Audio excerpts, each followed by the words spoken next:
With permission, Mr. Speaker, I would like to make a statement on my first European Council last week. I went to this Council with a clear message from my 27 European counterparts. The UK is leaving the EU, but we are not leaving Europe, and we are not turning our backs on our friends and allies. For as long as we are members of the EU, we will continue to play a full and active role. And after we leave, we will be a confident, outward-looking country, enthusiastic about trading freely with our European neighbours and cooperating on our shared security interests, including on law enforcement and counter-terrorism work. That is the right approach for Britain to take, and it was in this spirit that we were able to make a significant contribution at this Council on ensuring a robust European stance in the face of Russian aggression, on addressing the root causes of mass migration, and on championing free trade around the world. Let me say a word about each. Mr. Speaker, Russia's indiscriminate bombing of civilians in Aleppo and the atrocities we have seen elsewhere in Syria are utterly horrific. It is vital that we keep up the pressure on Russia and the Syrian regime to stop its appalling actions and to create the space for a genuine political transition in Syria. It was the UK that put this issue on the agenda for the Council. My right honourable friend, the Foreign Secretary, made the case for a robust response at the Foreign Affairs Council last Monday, and I spoke personally to Chancellor Merkel and President Tusk ahead of the Council last week. The Council strongly condemned the attacks, called for an immediate cessation of hostilities, and demanded that those responsible for breaches of international humanitarian law and human rights be held accountable. And we need to go further, which is why we agreed that if current atrocities continue, the EU will consider all available options. We also agreed that everything should be done to bring in humanitarian aid to the civilian population. On Friday in Geneva, the UK secured an extraordinary session of the UN Human Rights Council to press for a ceasefire to enable humanitarian access to Aleppo. There are millions of innocent civilians trapped there and in other besieged locations across Syria, in desperate need of food, shelter and healthcare. The UK is already the second largest bilateral humanitarian donor to this crisis, and if we can secure the access needed to Aleppo and other besieged areas, we stand ready to accelerate over £23 million of aid for the UN to distribute on the ground to help the most vulnerable in the hardest-to-reach parts of Syria. Turning to the migration crisis, the Home Secretary will be giving a statement on Calais shortly. At the European Council, I confirmed that the UK will continue to provide practical support to our European partners, including through our naval presence in the Aegean and the Mediterranean. And as part of that effort, HMS Echo will take over from HMS Enterprise in the central Mediterranean early next year.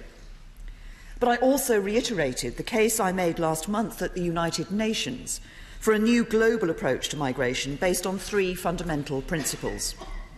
First, ensuring refugees claim asylum in the first safe country they reach. Second, improving the way we distinguish between refugees and economic migrants. And third, developing a better overall approach to managing economic migration, which recognises that all countries have the right to control their borders and that all countries must commit to accepting the return of their own nationals when they have no right to remain elsewhere. This new approach includes working more closely with both source and transit countries, and the Council agreed to do more to help these countries prevent illegal migration and to return migrants who have no right to stay in EU countries. Turning to trade, I'm determined that as we leave the EU, Britain will be the most passionate, the most consistent and the most convincing advocate of free trade anywhere in the world. So as we look beyond our continent, we will seize the opportunities of Brexit to forge an ambitious and optimistic new role for Britain in the world. And as part of this, I have been clear that the UK is already discussing our future trading relationships with third countries. As I made clear to the other Member States last week, this will not undermine the EU's trade agenda. In fact, it is not even in competition with it. And for as long as we remain a member of the EU, we will continue to back the EU's free trade negotiations. So, Mr. Speaker, I share everyone's disappointment over the stalled talks between the EU and Canada. And we will, of course, do anything we can to try and help get these discussions back on track. But to those who suggest that these difficulties have a bearing on our own future negotiations, I would remind them that we are not seeking to replicate any existing model that any other country has in relation to its trade with the European Union. We will be developing our own British model, a new relationship for the UK with the EU, to be there for when we're outside the EU, a deal that is ambitious and bold for Britain. Mr. Speaker, I also updated the European Council on our position on Brexit. I have said that we will invoke Article 50 no later than the end of March next year, and that as part of the withdrawal process, we will put before Parliament a Great Repeal Bill, which will remove from the statute book once and for all the European Communities Act. So, the legislation that gives direct effect to all EU law in Britain will no longer apply from the date upon which we formally leave the European Union, and the authority of EU law in Britain will end. Mr. Speaker, the Government will also give Parliament the opportunity to discuss our approach to leaving the European Union. So, in addition to regular updates from my right honourable friend, the member for Halton Price and Howden, my own statements following Council meetings and the deliberations of the new Select Committee on exiting the EU, the Government will make time available for a series of general debates on the UK's future relationship with the EU. These will take place before and after the Christmas recess, and I expect will include debate on the high-level principles that the Government will pursue in the negotiations. Mr. Speaker, members on all sides will recognise that the Government must not show its hand in detail as we enter into these negotiations.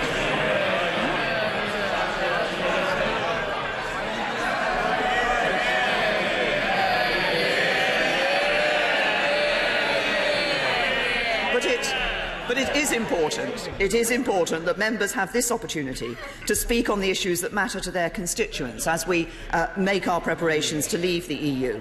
And, Mr. Speaker, while we have not yet formally started the Brexit negotiations, I made clear at last week's European Council that my aim is to cement Britain as a close partner of the EU once we have left. I want the deal we negotiate to reflect the kind of mature, cooperative relationship that close friends and allies enjoy. A deal that will give British companies the maximum freedom to trade with and operate within the European market and allow European businesses to do the same here. A deal that will deliver the deepest possible cooperation to ensure our national security and the security of our allies. A deal that is in Britain's interests and the interests of all our European partners. But it will also be a deal that means we are a fully independent sovereign nation. Able to do what sovereign nations do, which means we will, for example, be free to decide for ourselves how we control immigration. It will mean our laws are made not in Brussels but here in this Parliament, and that the judges interpreting those laws will sit not in Luxembourg but in courts right here in Britain. Mr. Speaker, the negotiations will take time. There will be difficult moments ahead, and as I've said before, it will require patience and some give and take. But I firmly believe that if we approach this in a constructive spirit, we can ensure a smooth departure. We can build a powerful new relationship that works both for the UK and for the countries of the EU. And we can secure the deal that is right for the British people, whose instruction it is our duty to deliver. And I commend this statement to the House.